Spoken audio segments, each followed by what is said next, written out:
I'm sure you heard the study that says a significant portion, almost 40% of Americans, could not come up with $400 cash if they had an emergency expense. Have you heard that? You've heard it time and time and time again, because the scare tactics of the industry and the media. Is it true? Have you ever thought, is that true? See this thing, once you take the red pill and you see these studies, you start saying, I want to see the evidence, not just the headlines. Let's see the evidence. And that's what we're going to show you here today. The silliness, the fraud that this has been perpetuated on us. And if they can perpetuate this kind of fraud, what other kind of fraud can they perpetuate on you? And this is my issue. This is why I always am a cynic.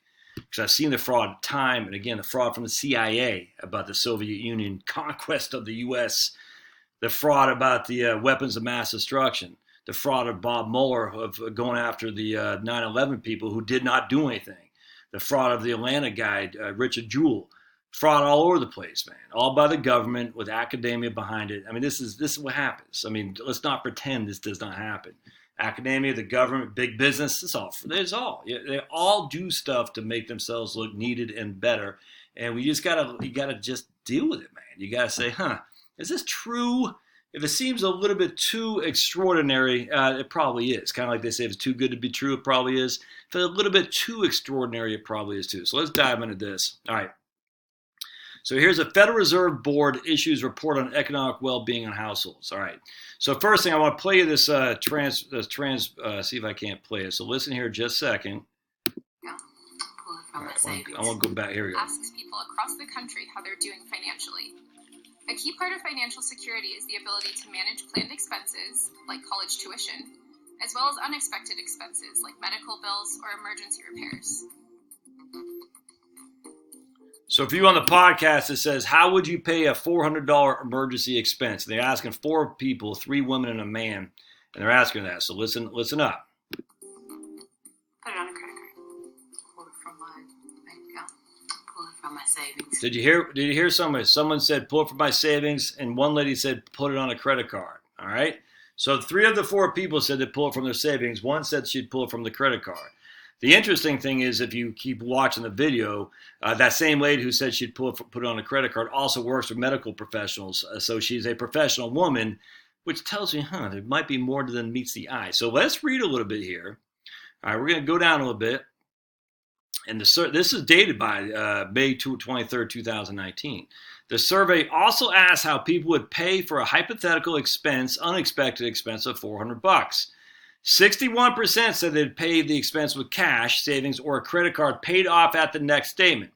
27% said they would borrow or sell something, and 12% would not be able to cover it. All right, so 88% have access to the $400 by hook or by crook, either by borrowing, put it on a credit card, by selling something, or by saving and jumping into cash. Now, what have you been led to believe?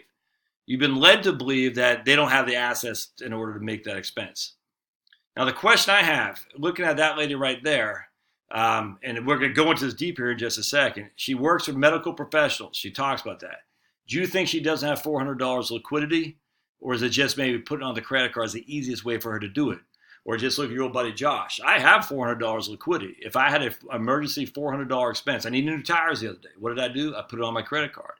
Did I pay it off at the end of the month? I don't know, because I got 0% financing on my credit card and I get cash back as well. Now, I tried to, but if I can't, does that mean I'm desperate? I can't have access to $400 without borrowing and going into debt? Is that necessarily a bad proposition? No. And the funny thing is, listen to this. What we're going to talk about here, right here. 75% of U.S. adults in this survey said they were doing okay or living comfortably, which is up 12 percentage points from 2013. All right, so we've been led to believe that 40% of Americans don't have access to $400. That's what they're leading you to believe, the media, the propagandists, and whatnot. We absolutely know that's not true, and I'll share with you why in just a second. And we know for a fact that the vast majority of people are doing okay financially and living comfortably. In fact, what they do is they even talk about the racial difference. 8 in 10 whites reported at least doing okay financially, compared with 2/3 of blacks and Hispanics. So the vast majority of Americans, white, black, Hispanic, everything, are doing okay, at least okay financially. It's nuts, man. So that's that leaves me very confident and lots of reasons to be excited. But here, I'm going to pause. I'm going to show you a couple more things. Hold on just a second. So here's the whole report if you want to read it and watch the intro video. So I want to go to banking and credit, which is what we just talked about. Well, actually, so let's go dealing unexpected expenses.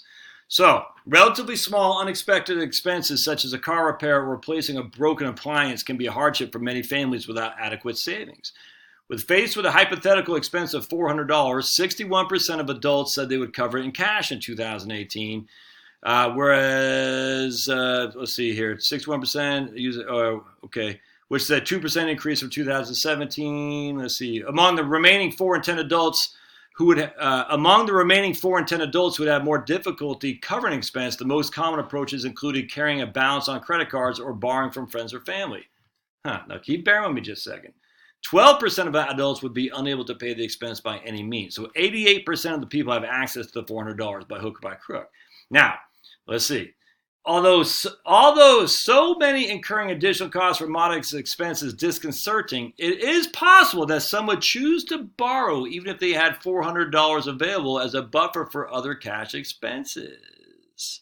And if we go down here to point 11 down here, let me see. For example, Neil Buta and Lisa Detling estimated in 2016, using the Survey of Consumer Finances, the SCF, that 76% of households had $400 in liquid assets, even after taking monthly expenses into the account, which is higher than the 56% of adults in this survey right here. What's this survey called? I forgot. Something Household Economic Survey of Household Economic something. I don't know what the D stands for. Anyway.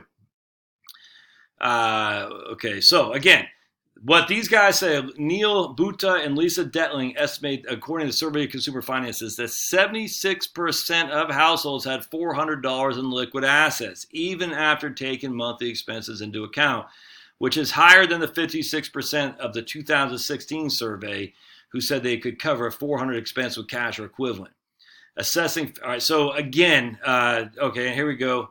David Gross and Nicholas Soules first identified the credit card debt puzzle, which some households have both high interest credit card debt and low return risky or liquid assets that could be used to pay down the debts.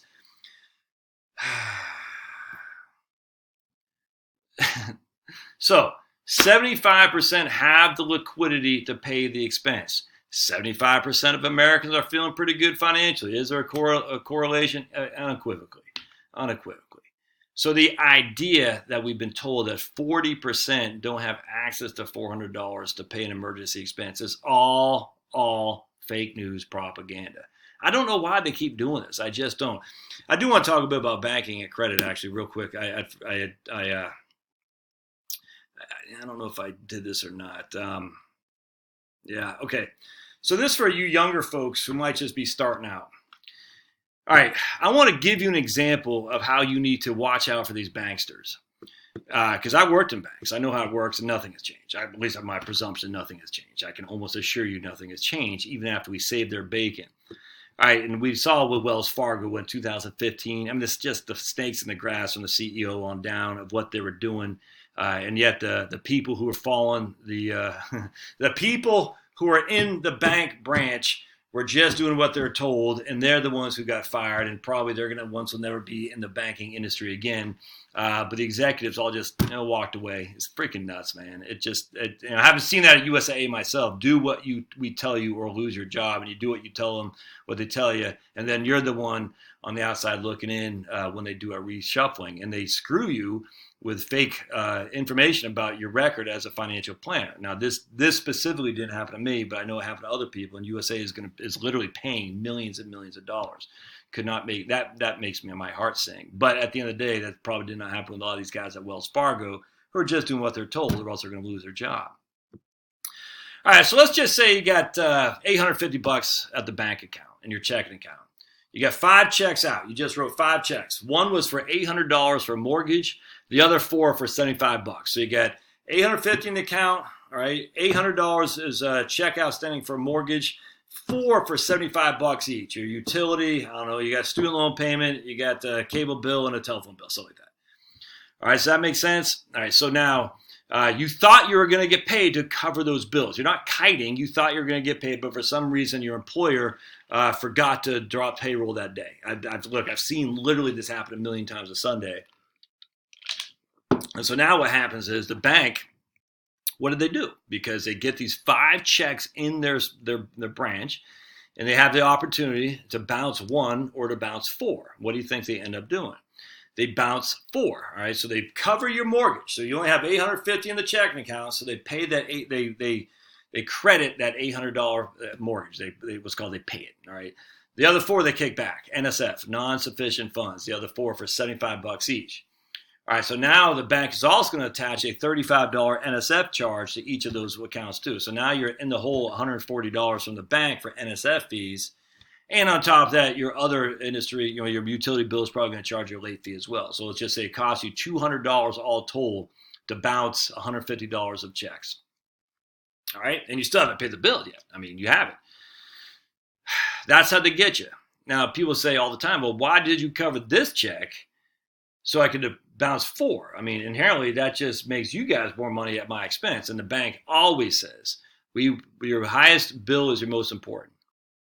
And we figure we're going to do you, or essentially we're doing you a favor by bouncing 4 of those 5 checks because your highest bill is the most important. Now, in of itself, that may or may not be true, but the bank doesn't know. They don't know. They have no clue what's going on with your stuff.